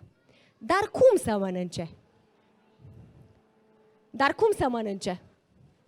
Cu ce? Cu bucurie. Egal, cum a zis doamna de aici, deci cu bucurie egal? Cu mâna. De exemplu, cu mâna. Sau, de exemplu, încă o dată, eu sunt specialistă, am devenit specialistă în copii mofturoși, așa că ce vă spun acum, vă spun doar ca să aveți inspirație. Nu înseamnă că așa trebuie să diversificați. De genul să-i puneți copilului vostru pe Spider-Man-ul preferat, în cap lui Spider-Man, niște piure de păstârnel. Nu înseamnă că așa trebuie să diversificați, dar înțelegeți de ce m-au chemat organizatorii în această întâlnire? Pentru inspirație. Că nu e doar despre linguriță. Că poate copilul să se joace cu 5 bile, da, cu 5 mingiuțe, și în loc să-i pun un castron cu piure de păstârnel și să nu înțeleg de ce nu vrea, să-i pun 5 bile și pe fiecare bilă să-i pun un moț de ce vreți voi acolo de mâncare. Și în loc să stau cu lingurița și să mă rog la toți sfinții să deschidă gura, ce-ar fi să lingem împreună de pe mingii niște mâncare? Văd o doamnă super suspicioasă, trebuie să mă leg de ea. Nu deloc. Nu, asta înseamnă că e bine, e ok, vrea. E cineva suspicios care vrea să mă certe? Hai măcar una, ca să facem entertainment. Nu e nimeni? Bun.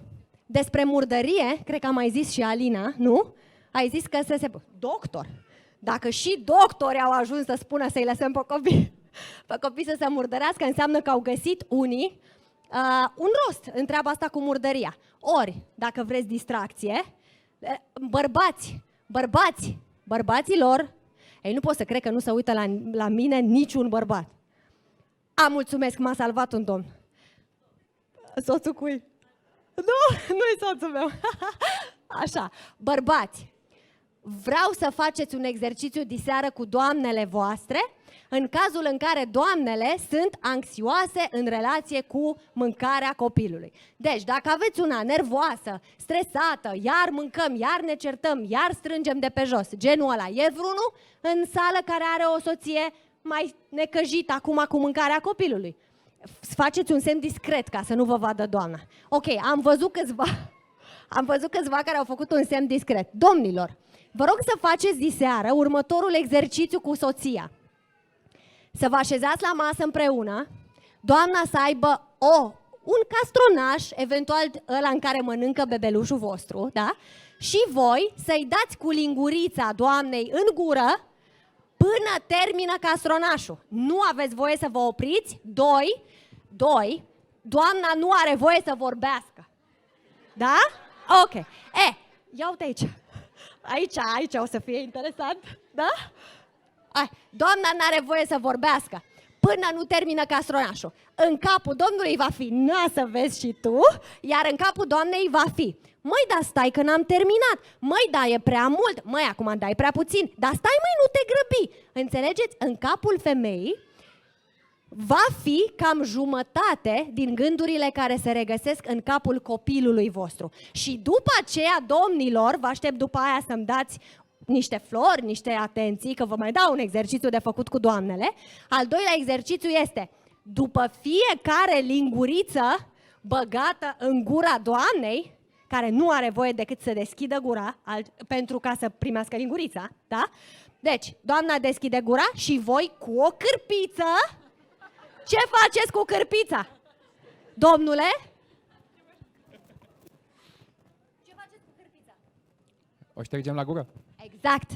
După fiecare linguriță, o ștergeți bine de tot cu cârpița. Da? Și după aceea doamna o să știe cum să hrănească bebelușul. Vă promit. Bun. Dau rapid că nu e timp. În cursul meu de pe 2 aprilie și în general în discuțiile mele vorbesc despre copiii au voie sare și cum au voie sare. Despre mâncarea din borcănașe care, da, uneori în niște contexte e mai bună decât mâncarea pe care o face mama. Despre mâncare organică și cum scap de stresul cu E. coli și alte povești horror. Despre ce vase folosim la gătit, ce metode, nu cât, și vin cu o grămadă de alimente să mâncăm împreună și să vedeți ce gust bun sau niciun gust nu au unele dintre ele, astfel încât să le puteți introduce în hrana copiilor voștri cu mare ușurință. Desigur, despre autodiversificare, ce înseamnă? Mama nu face nimic, copilul face tot. Da? Pe scurt. Despre când să-i dau lapte de țâță sau praf, mai ales în situațiile în care mamele doresc să nu prea mai dea sân, dar și despre mame care doresc să-și alăpteze copiii până la 3 ani și vor să se asigură că au suficient lapte astfel încât să mai poată să-l alăpteze până la vârsta respectivă. Desigur, ce fac dacă nu mănâncă, cum ajung copiii mofturoși, Vă mulțumesc frumos! Dacă aveți întrebări, vă răspund cu drag. Să vă lăsați copiii să se bucure de mâncare. Dacă sunt întrebări, nu știu, pentru toți invitații în această seară, putem începe sesiunea de întrebări.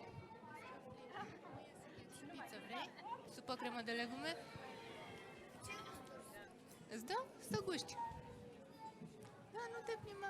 Eu aveam o întrebare pentru doamna doctor Alina. A menționat că la masa de seară se pot introduce cereale. Îmi puteți menționa cu ce să amestecăm acele cereale? Sigur. Depinde de copil, dacă alăptați, puteți să-l combinați și depinde de cereale. Dacă alăptați, puteți să combinați cerealele cu lapte matern, mulți, dacă nu e foarte dificil să facem lucrul ăsta. Dacă optați pentru cereale care conțin deja lapte praf, puteți să le amestecați cu apă. Dacă optați pentru cereale care nu conțin lapte și doriți doar pentru masa de seară, pentru că oricum le veți da la linguriță, să le amestecați cu lapte praf, este și asta o opțiune. Depinde de fiecare cum reușește sau cum se simte, dacă poate să scoată lapte, mai ales probabil că va fi mai dificil pentru mamele care alăptează. Dacă poate să scoată lapte și doresc să nu folosească formulă, să zicem, până la vârsta de 1 an, de exemplu, este și asta o opțiune.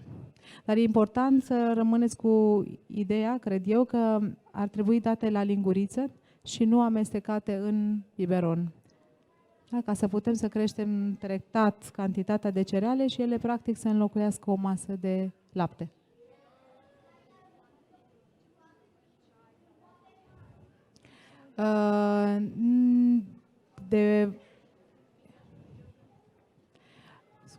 Spuneți încă o dată întrebarea, ca să audă și ceilalți. Întrebarea era, biberonul este bine să-l introducem cu un lichid, cum ar fi ceai sau apă, sau să folosim în continuare lingurița și când se face copilul mai mare să trecem la căniță? Eu, în general, nu folosesc biberonul pentru alte lucruri în afară de lapte.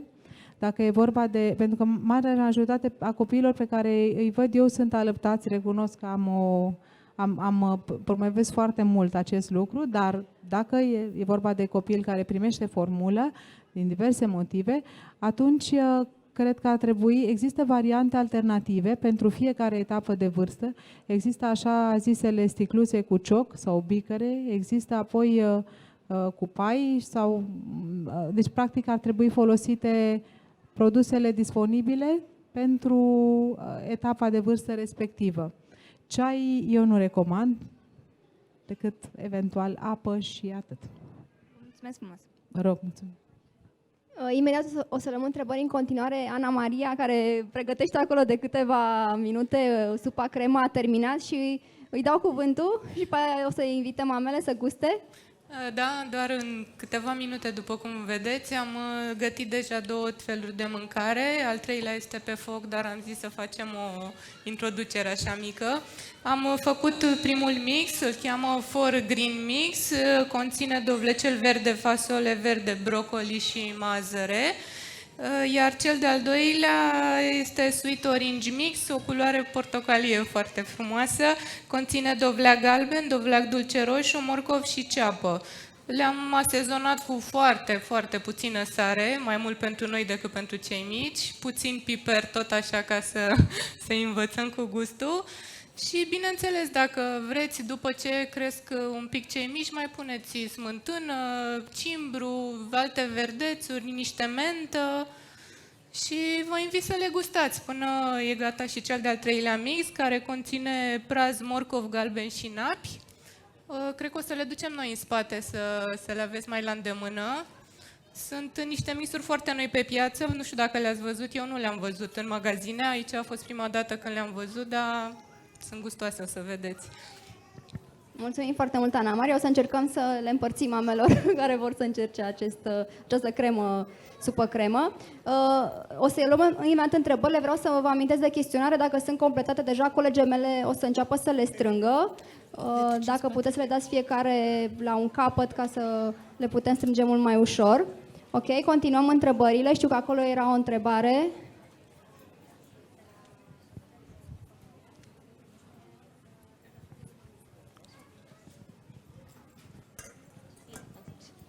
Bună seara! Aș avea o întrebare pentru Crina. Eu aici, în spate. Mulțumesc, da. Ref la piureurile pasate cu furculița. Da. De când pot să-i dau amestecat așa? Eu am o fetiță de 5 luni jumate și am început ieri diversificarea. Aș putea să-i dau deja pasatul sau să-i dau doar la blender? Da, exact cum am spus. Ideea pentru care am pomenit de tactica asta era să nu cumva să ducem piureurile la extrem. Eu i-aș da și strivit cu furculița, pentru că tu vei strivi oricum aproape ca la blender, adică n-am niciun dubiu că o să lași bucăți acolo. Așadar, aș strivi cu furculița cât poți tu de bine și dacă se nimerește să fie... Îți dai seama cât de mică e bucățica pe care o vei scăpa? Pot intenționa să las una mai mare. Da, nu mai mare. Un alt exemplu pentru ca un copil care mănâncă doar pasat să înceapă să mestece este să pui în iaurt semințe de chia. Știi cât sunt semințele de chia de mici? Foarte mici, cât o gămălie de ac, de bold, da? Ce se întâmplă? Alea nu-s de mestecat. Însă în momentul în care pe limba simte că nu e doar lapte gros, cum ziceam, ci că parcă sunt și niște zgrumțurele ceva, creierul îi dă ordin limbii și dinților și gingiei să facă treaba ca de mestecat. Și puteți să încercați voi chestia asta. Deci dacă tu vei mânca iaurt cu chia, o să vezi că deși nu ai ce să mesteci. Da? Deci nu trebuie să fie mari, ci mici, cât mai mici, numai să nu fie zeamă lungă. Ok, am înțeles.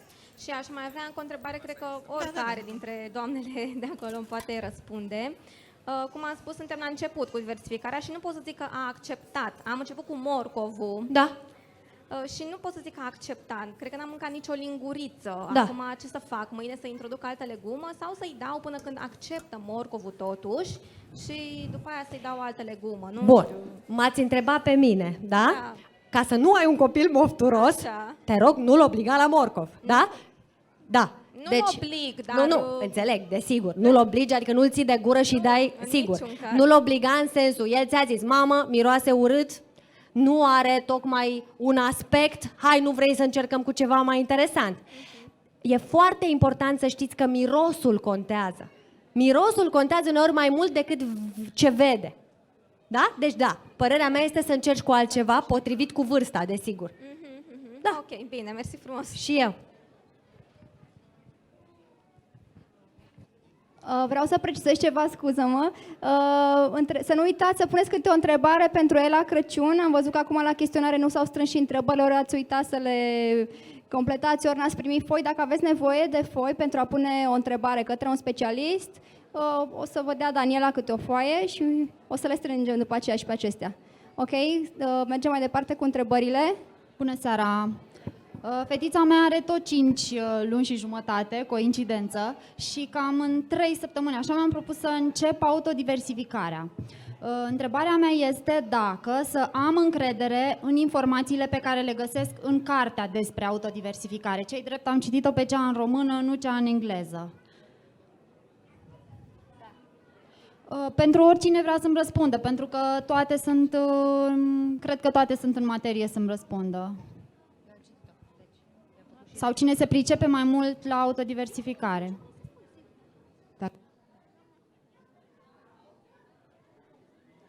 Ce să răspund eu puțin și eventual Crina o să răspundă și ea la aceeași întrebare.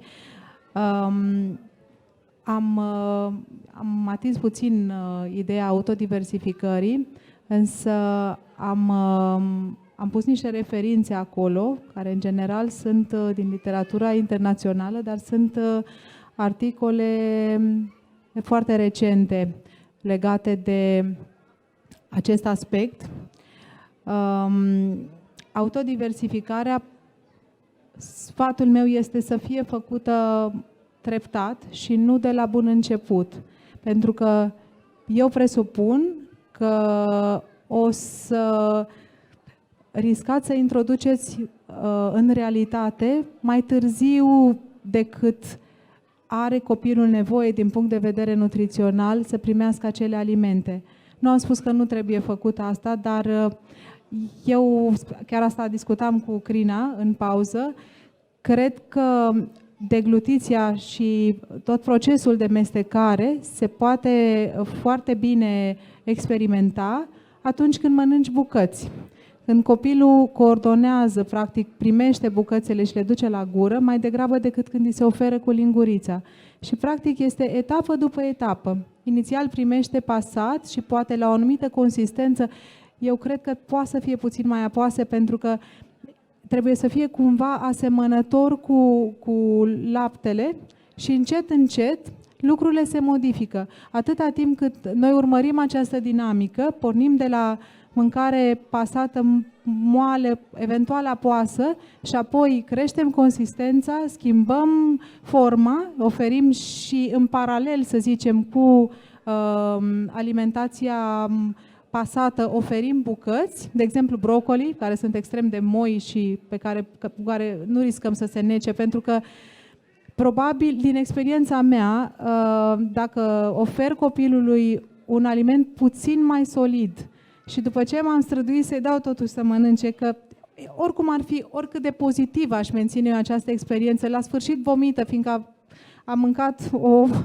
bucățică dintr-un aliment puțin mai solid, este stresant și frustrant pentru mine să văd că s-a întâmplat chestia asta după tot efortul pe care l-am depus în masa respectivă. Și atunci lucrurile se întâmplă încet, încet, atunci când este pregătit. Dar nu există alb și negru, de aceea noi suntem cu opinii poate oarecum diferite în anumite privințe, dar cred că punctele comune sunt, sau punctele esențiale sunt comune. Ideea este că trebuie făcut gradual. Apreciez foarte mult ideea diversificării și știu despre ce este vorba, însă cred că am făcut o referire acolo și sunt niște articole destul de recente legate de ideea de a fi foarte atent la aportul nutrițional al copilului. Sper că v-am răspuns. Mulțumesc. Dacă vrei tu, Crina, să mai zici sau mai dau ceva? Dacă doamna mai are nevoie, dacă nu, nu mai zic, sigur. Nu. Da. Bună seara! Am un băiețel de 10 luni care nu are încă niciun dințișor și nu știu până unde să merg cu autodiversificarea.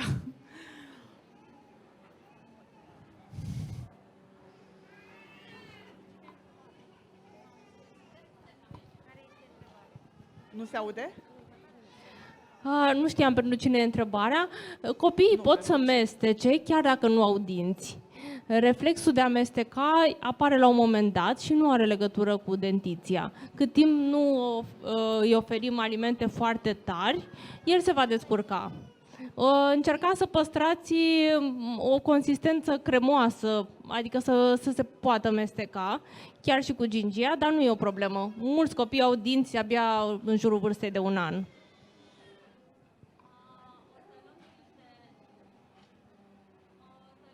Întrebări din online și vreau să le asigurăm pe mame. A mai picat transmisia din cauza climei neprielnice de afară, că o să punem înregistrarea și o să vadă și momentele pe care le-au pierdut.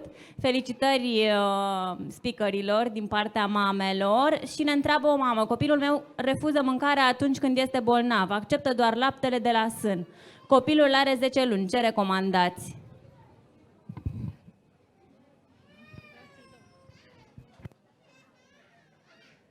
Să nu forțeze copilul atunci când este bolnav și noi când suntem bolnavi nu avem poftă de mâncare și să îl lăsăm să se hidrateze prin laptele matern, iar atunci când a depășit episodul acut să continuăm să oferim și alte alimente în afară de sân. Ne-am mai pomenit. O întrebare pentru Ela, o întrebare ascunsă. Cum să facă bunica să înțeleagă că diversificarea din vremea ei nu este la fel ca diversificarea din zilele noastre? Promit că un specialist va răspunde la această întrebare. Am Promit. înțeles, ok. Mai erau întrebări aici. Bună seara! Aș vrea să mă lămuriți și pe mine în privința sării, pentru că am văzut că există divergențe între doamnele doctor și doamna Cristina Coliban. De ce nu e voie să punem sare în mâncare la copii? Nu e exagerat, dar ați spus deloc. De ce?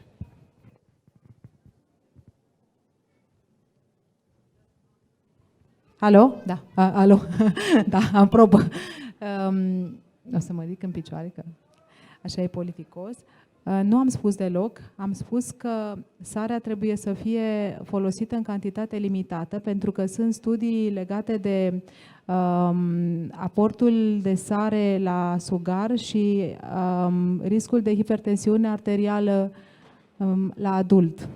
Și este o conexiune directă. Copiii expuși la cantități de sare la vârstă mică, s-a demonstrat că au un risc mai mare de a dezvolta hipertensiune arterială ulterior.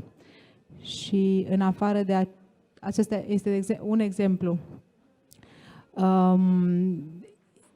Rinichii nu sunt pregătiți să primească o cantitate mai mare de sare. Deci eu am spus că sarea trebuie folosită, sau sodiu este necesar pentru creștere, însă trebuie folosit cu moderație, pentru că este extrem de greu să cuantificăm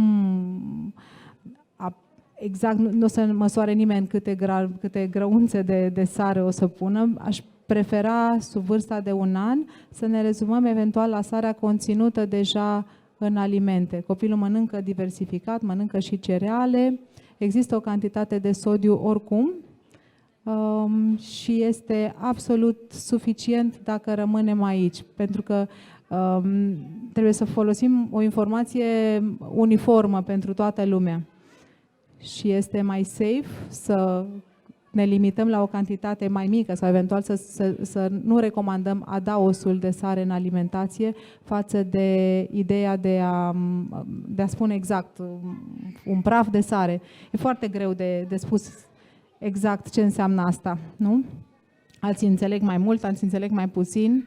Și atunci consensul ar trebui să, în beneficiul bebelușului, este bine să ne rezumăm la cantitatea de sare conținută deja, de sodiu conținut deja în aliment. Nu știu ce părere are Cristina, ea are slide-ul ei cu mai mult sodiu. Apreciez că ați vrut și răspunsul meu, deși l-a dat doamna doctor. Aș vrea să spun ceva despre sare, care nu se referă neapărat la poziția asta, ci la ce fel de sare. Acolo la slide am zis, da, copiii au voie sare și o să vă spun și cum.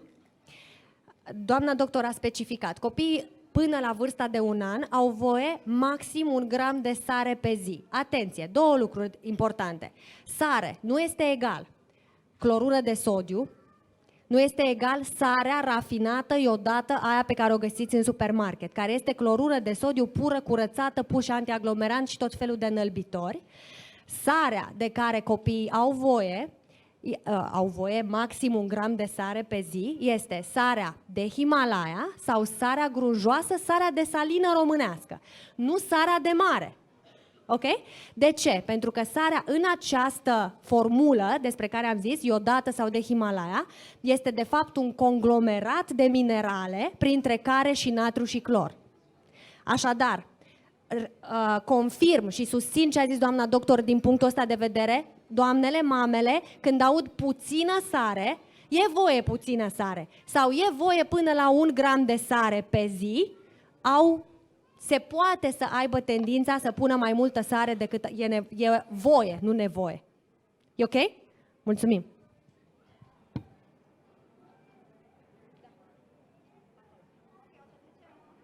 O să trecem la extragere pentru că pleacă mamele și mai bine poate, cine știe, sunteți câștigătoare înainte să plecați.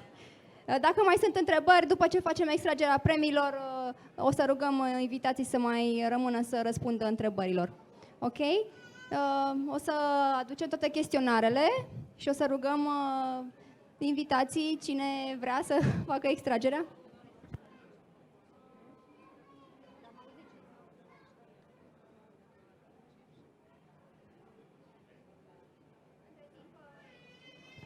Între timp o să vă reamintesc care sunt premiile. Imediat vin și chestionarele. Este vorba de un blender oferit de Heiner, un steamer oferit de Heiner și un centru de activități pentru bebeluși oferit de Social Moms și clubul bebelușilor.ro. Deci vom extrage 3 câștigători. Să vedem cine vrea să facă extragerea. Vrei tu să faci extragerea? Hai, am găsit, gata. Acum extragem pentru un blender oferit de Heiner. Ia, să vedem. Enescu Adriana. Felicitări!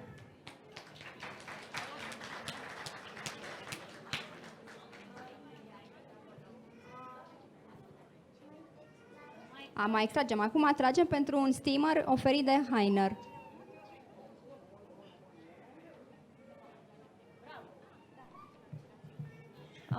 Barbu Iuliana.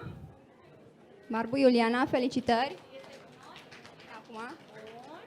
Și ultimul premiu, un centru de activități pentru bebeluși, oferit de Social Moms și clubul bebelușilor.ro, organizatorul din această seară. Argeșanu Georgeta. Felicitări! Da, este. Ok. Dacă mai sunt întrebări pentru invitatele noastre, avem acolo, ok.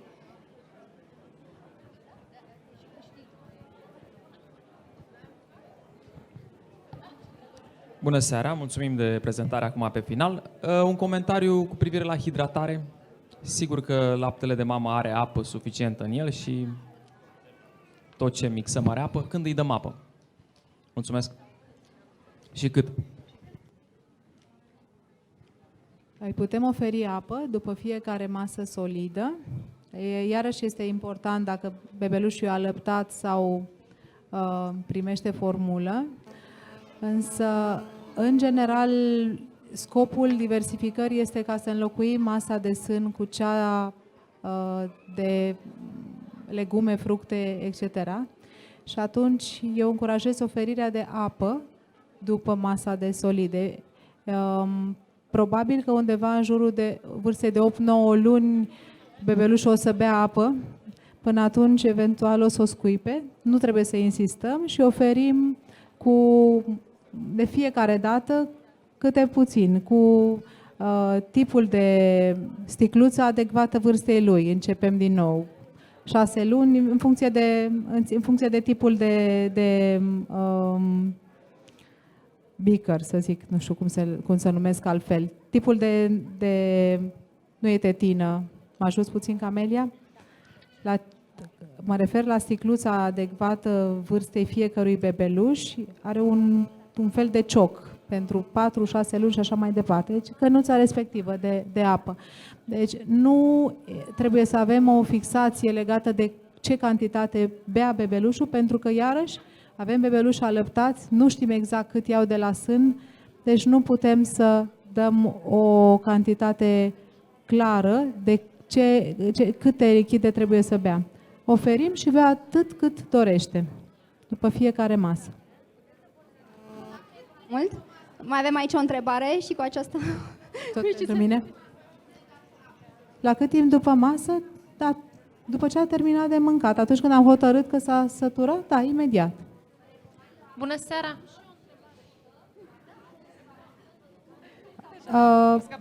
Apa plată ar trebui să fie ok. Așa cum este la temperatura camerei, da. Nu văd motiv pentru care ar trebui.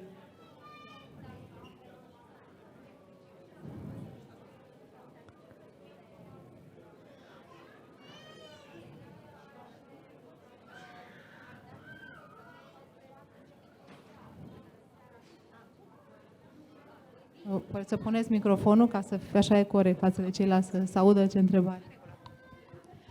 Vroiam să întreb legat de obiceiurile de masă. Spuneți să dăm apă după masă. Nu cumva obișnuim în felul acesta bebelușul ca viitor adult cu obiceiuri nesănătoase? Eu știu, ca adult, că după masă nu se consumă apă. Pe de altă parte, cu privire la cerealele introduse seara, ca să existe senzația de sațietate. Din nou, ca obiceiuri pentru copil mai mare și pentru adult, nu-l obișnuim de asemenea cu obiceiuri nesănătoase. Seara nu se mănâncă foarte greu, foarte mult, etc. Fiecare întrebare pe rând. Întrebarea 1, dacă oferim apă după masă, eu aș oferi apă după masă pentru că, în general, ne este sete după masă.